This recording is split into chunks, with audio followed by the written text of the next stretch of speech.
here in the front and just unscrew it like a regular screw or a bolt, and it comes off.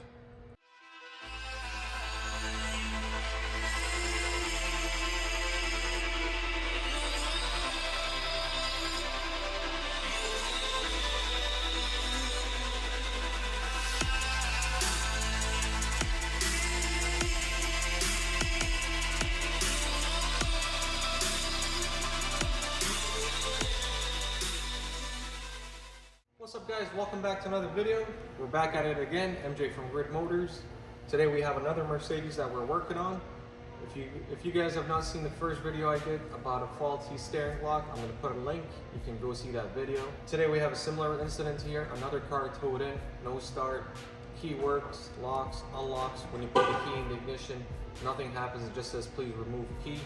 Now the only difference between the video today and the video previously is right now the car is in the lock position, so it's not going to be as easy as removing it the first time, and I'm going to be showing you how to take care of a situation like this. I'm going to show you everything from removing the steering block, the whole column, and I'm going to go an extra mile and remove the ignition switch for you guys, just because a lot of you guys that sent me modules previously to get the service done were asking how to remove the ignition switch, and I did not have a video on that, so I figured, you know what, today would be a great opportunity to remove the ignition switch, show you guys how that's done, and give you a step-by-step.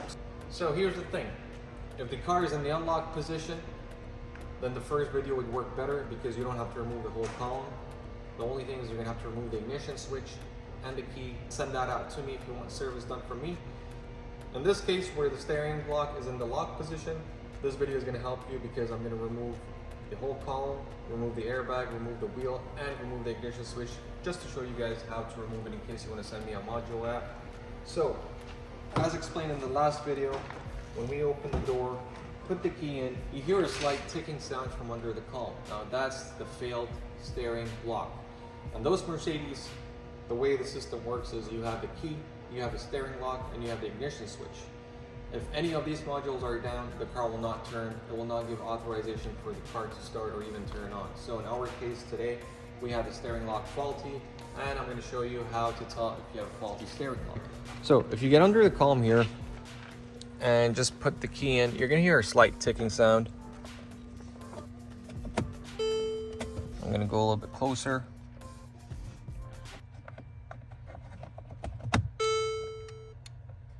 You hear that clicking? It sounds like a relay.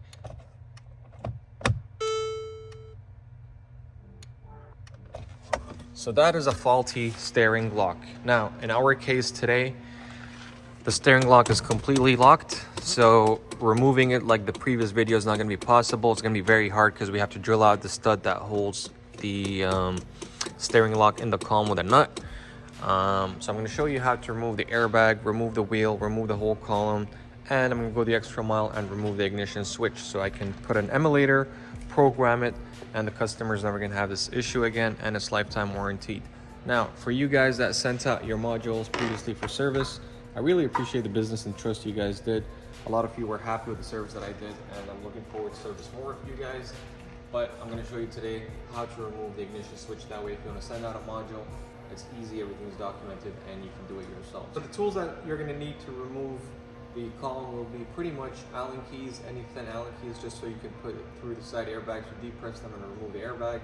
Then you're going to need an Allen socket to remove the one bolt holding the steering wheel to the column.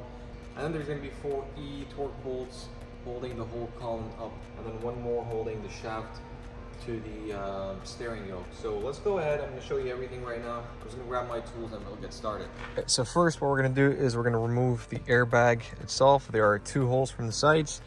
We're just going to get a small flat screwdriver or any sort of long thin tool. We're just going to depress it here at a certain angle and the airbag should pop out. So if we come through here, just keep going at like 45 degrees. Put your tool in there. I'm going to need my other hand, so I'm going to put the camera down. There you go. So the airbag is out. Now keep in mind, you want to disconnect the battery before you do this. Once we have that, we're going to disconnect the airbag connector. We have that off the way. The wheel, we need a T55. We're just going to come here with the impact camera. that's off. Now before I remove the steering wheel completely, just for my peace of mind, I'm gonna mark the shaft here. It's already marked.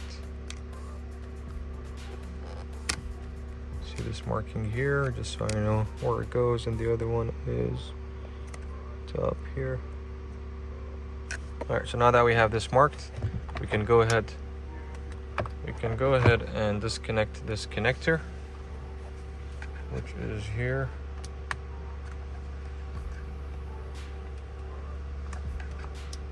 Really help if I have both hands, but there you go. So that's out. We have the airbag, we have the steering wheel out.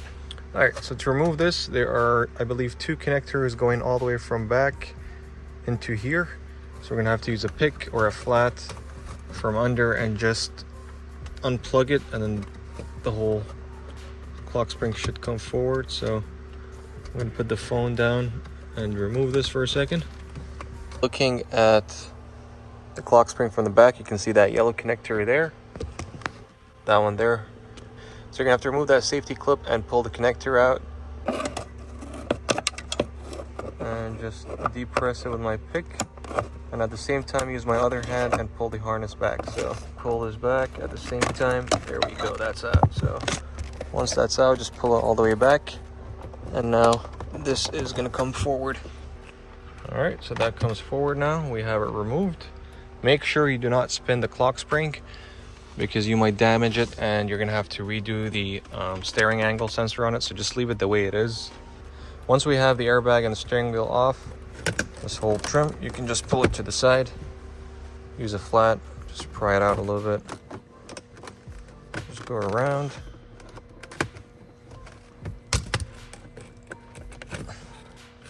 It really is when you have 2 hands, but I'm gonna try making this work out with 1 hand.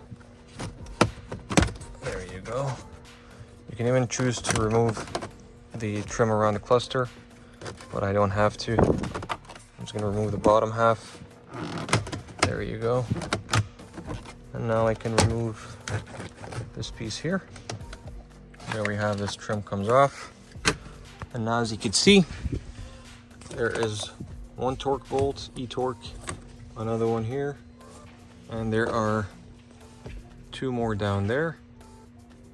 We're gonna remove all these 4, and then the 1 bolt holding the shaft, and then this whole thing should be loose. Now before you disconnect all this, make sure you disconnect the steering block connector, and also there are a few connectors here holding onto the motor if it's electric.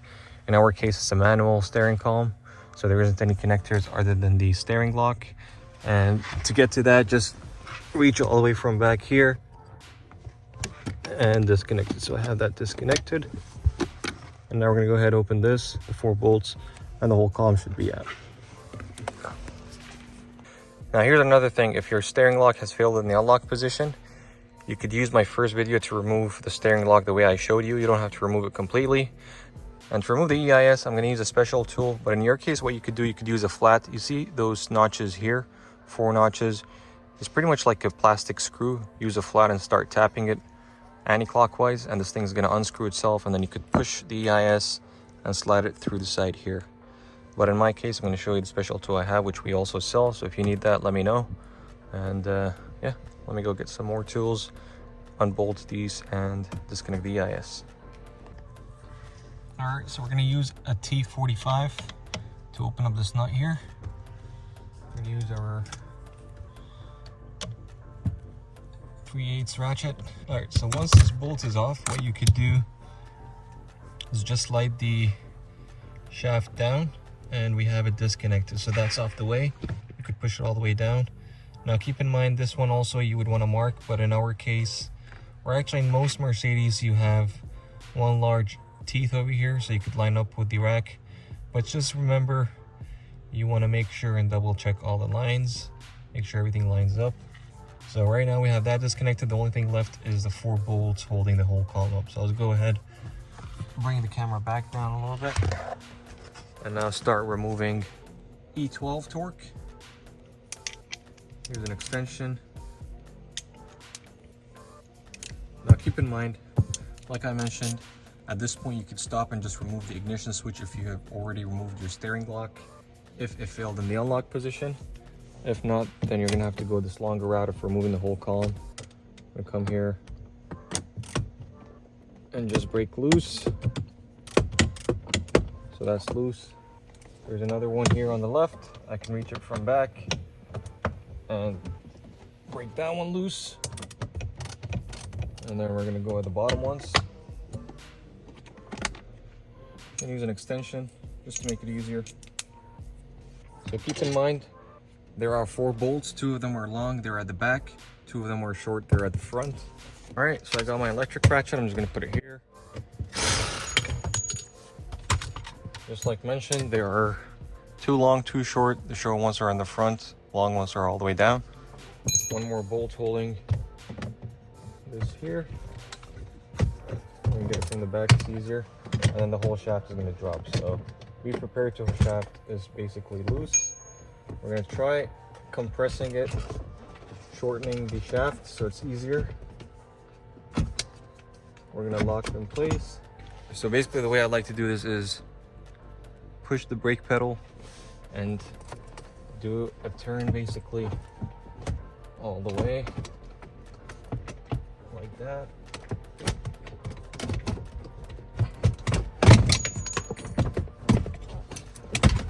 And there we have the column. Looking at this column from the back, this is your EIS. It's held by a 13mm nut securing the stud.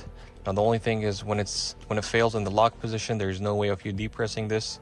So the only way really is we're gonna have to basically slice this stud or just chop off the whole EIS and maneuver it out. Other than that, I'm gonna show you now how to remove the EIS itself. So to remove the EIS, this is the special tool I have. This is made for this specific job. And all it is really are 4 slots that go in here in the front, and just unscrew it like a regular screw or a bolt, and it comes off. That's it. And now what we have to do is just put anything, or even with your rubber mallet, just tap it, and your EIS should be loose at this point. We're going to disconnect the connectors from the back. I don't need to remove it completely in my case, but there it is. 2 connectors. You have this little black, I believe it's for the gear shifter. There are 2 tabs at the back. You could just squeeze them, slide it to the forward, and it comes off. And then 2 connectors. That's 1. And that's 2. That's your EIS. So in cases where you want to send me your modules for service for the emulator, all I need is your EIS electronic ignition switch along with your key. These are the only 2 things I need to be able to program an emulator for you. So I've showed you how to remove the ignition switch and the whole column. Right now we're going to take the column outside on our workbench and basically slice the whole steering block. We just remove this 13 nut here. Crack that loose. Next thing I'm going to do, because I'm not going to reuse this steering block, I'm going to destroy it completely. I'm going to slice it in half with a cutter. Because if this was in the unlock position, you could depress this pin and just slide the whole thing out. The other thing you could do is try slicing the stud itself, but you won't have enough room. Or you could just try drilling it, but I like just cutting this whole thing in half and just removing it.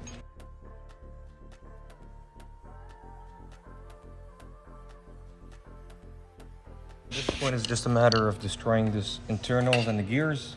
That way this gets depressed. You could try at this point punching it in, but it's not going to work. What I like to do is just putting it flat and destroying this whole thing, removing the gears, the boards inside. And alright, so I managed to lift up the pin, and there you go. That's completely out, so we're not going to need anything here. I'm going to show you now what the emulator looks like, and that'll be pretty much it. The installation is going to be the reverse of what we did. So let's go inside and program the emulator. Inside the office right now, programming this emulator. We're going to load our data here.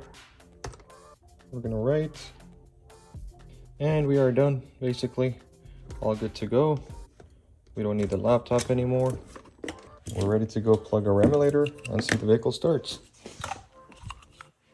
plug our emulator into the same connector where the original one went.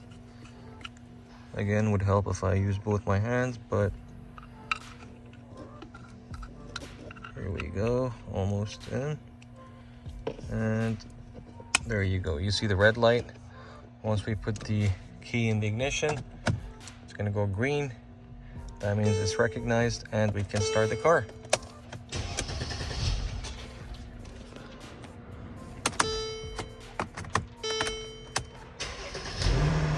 There you go, guys. We have successfully programmed an emulator, removed the factory steering block.